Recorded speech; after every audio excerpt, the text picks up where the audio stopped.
Hi friends, welcome back to my YouTube channel. എൻ്റെ പേര് സിമിയ. ഇനി ഞാനൊരു കിഡിലൻ ഷേക്ക് ആയിട്ടാണ് വന്നിട്ടുള്ളത്. നിങ്ങൾ ചിലപ്പോൾ ഇത് ട്രൈ ചെയ്ത് നോക്കിയിട്ടില്ലായിരിക്കാം. ട്രൈ ചെയ്യാത്ത എല്ലാവരും ഇതൊന്ന് ട്രൈ ചെയ്ത് നോക്കിയിട്ട് നിങ്ങളുടെ ഫീഡ്ബാക്ക്സ് അറിയിക്കണം. വിരുന്നുകാരൊക്കെ വന്ന സമയത്ത് നമുക്ക് വളരെ ഈസി ആയിട്ട് ചെയ്യാൻ പറ്റിയ ഒരു ഷേക്കാണ് കേട്ടോ. അപ്പോൾ എല്ലാവരും വീഡിയോ ഒന്ന് കണ്ടു നോക്കുക. എൻ്റെ ചാനൽ ആദ്യമായിട്ടാണ് കാണുന്നതെങ്കിൽ ഒന്ന് സബ്സ്ക്രൈബ് ചെയ്ത് സപ്പോർട്ട് ചെയ്യാം കേട്ടോ. അപ്പോൾ നമുക്ക് നേരെ വീഡിയോയിലോട്ട് പോകാം. അപ്പോൾ ഇതിനായിട്ട് ഞാൻ ഹൈഡ്&സീക്കിൻ്റെ ഒരു പാക്കറ്റ് ബിസ്ക്കറ്റാണ് എടുത്തിട്ടുള്ളത്. ശരിക്കും ഈ ഒരു ബിസ്ക്കറ്റ് ഫുള്ളായിട്ട് നമുക്ക് ആവശ്യം വരുന്നില്ല കേട്ടോ. 30 രൂപയാണ് ഈ ഒരു പാക്കറ്റിന്. അപ്പോൾ ഞാൻ 500 ml പാലാണ് എടുക്കുന്നത്. അപ്പോൾ ഇതിൻ്റെ പകുതിയെ നമുക്ക് ആവശ്യമായിട്ട് വരുന്നുള്ളൂ. പക്ഷേ ഞാനിത് ഫുള്ളായിട്ട് ഇപ്പോൾ ചേർത്ത് കൊടുക്കുകയാണ് കേട്ടോ. അപ്പോൾ നമുക്ക് ആദ്യം തന്നെ ഒരു മിക്സഡ് ജാറിലോട്ട് ഈ ഹൈഡ്&സീക്കിൻ്റെ ബിസ്ക്കറ്റ് എല്ലാം ഇട്ട് കൊടുത്തിട്ട് അതിലേക്ക് ഒരു 1/4 ഗ്ലാസ് പഞ്ചസാരയും കൂടി ചേർത്ത് കൊടുത്തിട്ട് നന്നായിട്ടൊന്ന് പൊടിച്ചെടുക്കാം.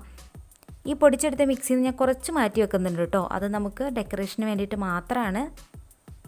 അപ്പോൾ വിരുന്നുകാരൊക്കെ വന്ന സമയത്ത് കുറച്ച് നമുക്കൊരു ഡെക്കറേഷനൊക്കെ ചെയ്ത് കൊടുക്കാനായിട്ട് ഇതുപോലെ മാറ്റി വെക്കാം. ഇതിലേക്ക് ഞാൻ ആദ്യം തന്നെ കുറച്ച് പാല് ചേർത്ത് നന്നായിട്ടൊന്ന് അടിച്ചെടുക്കുകയാണ്. അതിനുശേഷം ബാക്കിയുള്ള കട്ടപ്പാൽ ഞാൻ ചേർത്തിട്ട് നന്നായിട്ടൊന്ന് അടിച്ചെടുക്കുകയാണ്. അപ്പോൾ ഞാൻ ഇതിലേക്ക് നന്നായിട്ട് കട്ടിയുള്ള പാലാണ് ചേർത്ത് കൊടുത്തേക്കണം. നമ്മുടെ ആ ഒരു ഷേക്ക് നല്ല തിക്കായിട്ട് വരാൻ വേണ്ടിയിട്ടാണ് കേട്ടോ.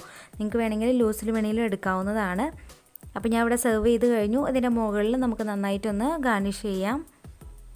അതൊക്കെ നിങ്ങളുടെ ഇഷ്ടം പോലെ നിങ്ങൾക്ക് ചെയ്യാം കേട്ടോ. വേറെ എന്തെങ്കിലുമൊക്കെ വേണമെങ്കിലും ചേർക്കുകയൊക്കെ ചെയ്യാം. പക്ഷേ ഇത് തന്നെ നല്ല ടേസ്റ്റാണ് കുടിക്കാനായിട്ട്. എന്താ പറയുക, നമുക്ക് പെട്ടെന്ന് തന്നെ തയ്യാറാക്കി എടുക്കാനും പറ്റും.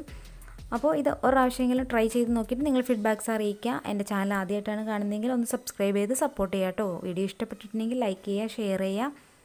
അതുപോലെ തന്നെ കമൻറ്റ് ബോക്സിൽ ചെന്നിട്ട് നിങ്ങളുടെ കമൻറ്റ്സൊക്കെ രേഖപ്പെടുത്താം. അപ്പോൾ ഇനി ഇതുപോലുള്ള സിമ്പിളായിട്ട് റെസിപ്പികളൊക്കെ ആയിട്ട് പിന്നെ വരാം. അതുവരെ ഓക്കെ, ബൈ, താങ്ക് യു.